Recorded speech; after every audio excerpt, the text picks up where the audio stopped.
Hello दोस्तों, आप सभी का स्वागत है हमारे YouTube चैनल कविंदर भैया पर। आइए देखते हैं आज हम कक्षा 6 हमारा इतिहास और नागरिक जीवन, इसके हम पाठ 2 को देखेंगे। ठीक ना। पाठ 2 का नाम क्या है? पाठ 2 का नाम है पाषाण काल। देखिए, हमको पाषाण काल के बारे में जानना है। लिखा हुआ है आखेटक, संग्राहक और एवं उत्पादक मानव, इनके बारे में जानना है। प्रश्न उत्तर को हम देखेंगे। ठीक ना। देखिए, सबसे पहला प्रश्न देखते हैं। प्रश्न नंबर 1 दिया है, रिक्त स्थान भरी, यानी कि जो खाली स्थान है उसको भरना है। चलिए भर लेते हैं। क नंबर दिया है, आग का खोज किस युग में हुआ? तो आग का खोज पूरा पाषाण काल में हुआ था। पूरा पाषाण कालीन पत्थर के औजार वाले थे, यानी खाली स्थान भरना है तो इसमें भर देंगे। बेडौल एवं भौड़ी आकृति थी, यानी जो आकृति थी, जो पूरा पाषाण काल के औजार की आकृति थी, तो बेडौल थी और भौड़ी आकृति थी। चलिए देखते हैं। ग नंबर दिया है, ग नंबर, पहिए का आविष्कार हुआ था, यानी पहिए का जो आविष्कार हुआ किस काल में हुआ, बस यही बताना है। तो पहिए का आविष्कार 9 पाषाण काल में हुआ था। आगे देख लेते हैं। आगे दिया हुआ है प्रश्न नंबर 2, इसका क नंबर प्रश्न दिया है, पाषाण युग को किसकी विशेषताओं के आधार पर बांटा गया है? यानी जो पाषाण युग है उसको किसकी विशेषताओं के आधार पर बांटा गया है? तो चलिए देख लेते हैं इसका उत्तर। इसका उत्तर हो जाएगा पाषाण अर्थात पत्थर। पाषाण का मतलब होता है पत्थर। काल, काल अर्थात समय, यानी कि पत्थर का समय कह सकते हैं। ठीक ना। मानव अपनी रक्षा और भूख मिटाने के लिए सर्वप्रथम पत्थर के औजारों का ही सबसे अधिक उपयोग किया, यानी मानव ने सबसे पहले पत्थर के औजार बनाकर अपने भूख मिटाने के लिए पत्थरों का उपयोग किया, यानी उनका औजार बनाकर क्या किया? उपयोग किया। इसलिए इस युग को पाषाण काल कहते हैं। पाषाण का मतलब होता है पत्थर और काल का मतलब समय। ठीक ना। पाषाण काल कहते हैं। पत्थर से बने औजारों में समय समय पर परिवर्तन हुए हैं। इसी आधार पर पाषाण युग को 3 भागों में बांटा गया है। कौन कौन से भागों में बांटा गया है? तो पहला भाग पूरा पाषाण काल, दूसरा भाग मध्य पाषाण काल और तीसरा भाग नव पाषाण काल। इन्हीं तीनों भागों में बांटा गया है। आगे देख लेते हैं। ख नंबर प्रश्न दिया है, ख नंबर, मानव ने आग जलाना कैसे सीखा? यानी जो मानव थे उन्होंने आग जलाना कैसे सीखा? तो इसका उत्तर हो जाएगा, मानव यानी कि प्राचीन मानव औजार बनाने के लिए एक पत्थर पर दूसरे पत्थर को चोट मारते थे। यानी कि जो मानव थे, प्राचीन के मानव, यानी पुराने समय के जो मानव थे, एक पत्थर पर दूसरे पत्थर से क्या करते थे? प्रहार करते थे, चोट मारते थे औजार बनाने के लिए। इस प्रक्रिया में पत्थरों के आपस में टकराने पर चिंगारी निकलती होगी।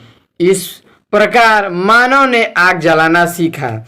यानी कि जब इस प्रकार से पत्थर को मारते थे तो उसमें से आग निकलता था, तो वहीं से उन लोगों ने क्या कर लिया? सीख लिया आग जलाना। आगे देखते हैं। ग नंबर, पुरातत्वविद नव पाषाण काल का प्रारंभ कब से मानते हैं? इसका उत्तर हो जाएगा, पुरातत्वविद नव पाषाण काल का आरंभ तब से मानते हैं जब से मानव ने भली भांति खेती करना प्रारंभ किया। यानी पुरातत्वविद जो हैं वो कैसे, कब से मानते हैं नव पाषाण काल को? तो जब खेती चालू हुआ तब से उन लोग मानते हैं। ठीक ना। आगे देखते हैं। घ नंबर दिया है, पाषाण युगीन मानव अपने औजार किन किन वस्तुओं से बनाते थे?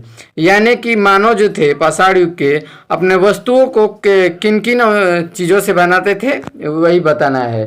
तो देखिए, पाषाण युगीन मानव अपने औजार प्रारंभ में पत्थरों से बनाते थे, यानी कि किस वस्तुओं से औजार बनाते थे यही बताना था। तो देख, किस बनाते थे? सबसे पहले पत्थर से बनाते थे, बाद में वे तांबे, जस्ते, कांसे आदि धातुओं का प्रयोग अपने औजार बनाने में करने लगे। यानी कि सबसे पहले बनाते थे पत्थर से, पत्थर के बाद जस्ते, यह तांबे, जस्ते, कांसे, उसके बाद और अधिक अन्य धातु जो थी वो आई, उनसे बनाना चालू कर दिया। आगे देखते हैं, अंग नंबर दिया हुआ है। प्रारंभिक मानव अपना भोजन किस प्रकार प्राप्त करते थे, यानी जो प्रारंभ में मानव थे अपना भोजन कैसे प्राप्त करते थे, इसका उत्तर हो जाएगा प्रारंभिक मानव पत्थर से बने औजारों से पशुओं का शिकार कर अपना भोजन प्राप्त करते थे। यानी कि शिकार करके वो क्या करते थे, अपना भोजन प्राप्त करते थे। 6 नंबर दिया है प्रश्न, मध्य पाषाण काल में हुए प्राकृतिक परिवर्तन का मानव जीवन पर क्या प्रभाव पड़ा, इसका उत्तर देखेंगे। इसका उत्तर देख लेते हैं। इसका उत्तर हो जाएगा मध्य पाषाण काल में प्रकृति में अनेक परिवर्तन हुए जिसका प्रभाव मानव जीवन पर पड़ा। यानी कि मध्य पाषाण काल में बहुत से परिवर्तन हुए जिनका मानव जीवन पर बहुत प्रभाव पड़ा। नई परिस्थितियों से तालमेल बैठाने के लिए उसने छोटे उपकरण बनाना प्रारंभ कर दिया। यानी कि नई चीज़ों को जानने के लिए, नए तालमेल मिलाने के लिए नई चीज़ों का बनाना क्या कर दिया, यानी छोटे छोटे वस्तुओं को बनाना, चीज़ों को, उपकरणों को बनाना चालू कर दिया। जलवायु पहले की अपेक्षा गर्म हुई, तो देखिए जो जलवायु थी पहले की अपेक्षा क्या हो गई, गर्म हो गई। तो पृथ्वी की उर्वरा यानी कि जो उर्वरा शक्ति थी वो बढ़ी और घास व वनस्पति के मैदान विकसित हुए। घास और वनस्पति के मैदान क्या हुए, विकसित होने लगे। घास को खाने वाले छोटे जानवर जैसे हिरन, खरगोश, भेड़ बकरी ठीक ना पैदा हुए। मानव इन घासों को एकत्र करने लगे। जो भेड़ बकरी थे यानी जो इन घासों को खाते थे उनको जो वो पैदा होने लगे तो क्या करने लगे, मानव घासों को इकट्ठा करने लगे।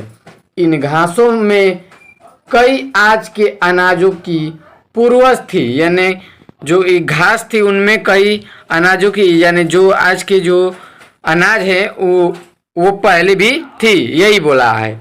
आगे देखते हैं, इनका प्रयोग मानव ने भोजन में किया। जो अनाज थे, जो घासों से मिलते थे अनाज, उनका प्रयोग मानव ने क्या किया, भोजन में किया। जैसे देखते हैं साग एक प्रकार का मान लीजिए घास ही है, तो उसका भी हम लोग प्रयोग करते हैं खाने में। जो आज के समय में मिलता है वो उस समय में भी था। इस प्रकार मध्य पाषाण युग में मानव संग्राहक बन गया और उसने कुत्ता पालन शुरू कर दिया। यानी सबसे पहले उन मानव ने कुत्ता को पाला। चलिए देखते हैं प्रश्न नंबर 3 दिया हुआ है। सही कथन के आगे सही का और गलत कथन के आगे गलत का चिन्ह लगाइए। देखते हैं क नंबर प्रश्न, मानव ने अपनी जरूरतों के लिए पत्थर के औजारों का निर्माण नहीं किया, ये गलत है। पत्थर के औजारों का निर्माण किया था। चलिए देखते हैं ख नंबर दिया हुआ है। पाषाण युग के 3 भागों में बांटा गया है, सही है। पाषाण युग को 3 भागों में बांटा गया, मध्य, ठीक ना, बताए थे अभी ऊपर। आगे देखते हैं ग नंबर, मध्य पाषाण कालीन पत्थर के औजार आकार बड़े थे, गलत हो जाएगा, ठीक ना। आगे देखते हैं ग नंबर दिया है। कुत्ता मानव का प्रथम पालतू पशु है, ये सही हो जाएगा। आगे देखते हैं, हत्थेदार, कुल्हाड़ी एवं हंसिया नव पाषाण काल के महत्वपूर्ण औजार नहीं थे, ये गलत हो जाएगा।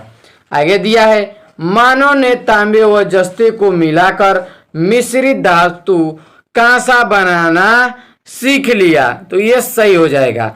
आगे देख लेते हैं 4 नंबर प्रश्न, मानव ने इधर उधर घूमने के बजाय एक ही स्थान पर रहना प्रारंभ कर दिया, क्यों रहना प्रारंभ कर दिया। चलिए देखते हैं क नंबर दिया है, उन्होंने एक ही स्थान पर जरूरत, यानी कि उनको एक ही स्थान पर क्या जरूरत की सभी चीजों मिलने लगी, जैसे पानी उपलब्ध था, उनके पशुओं के लिए चारा पर्याप्त था, उन्होंने खेती करना शुरू कर दिया। आगे दिया है घ नंबर, जंगली जानवर पर्याप्त मात्रा में मिलने लगे। तो देखिए इनमें का जो क, ख और ग है, ये तीनों विकल्प सही हैं, ठीक ना। इन्हीं कारणों की वजह से मानव एक ही जगह पर रहने लगा और इधर उधर नहीं घूम रहा था। ठीक ना, यही तीनों विकल्प के कारण। चलिए आज के लिए इतना ही, मिलते हैं इसके अगली वीडियो में, तब तक के लिए जय हिंद दोस्तों।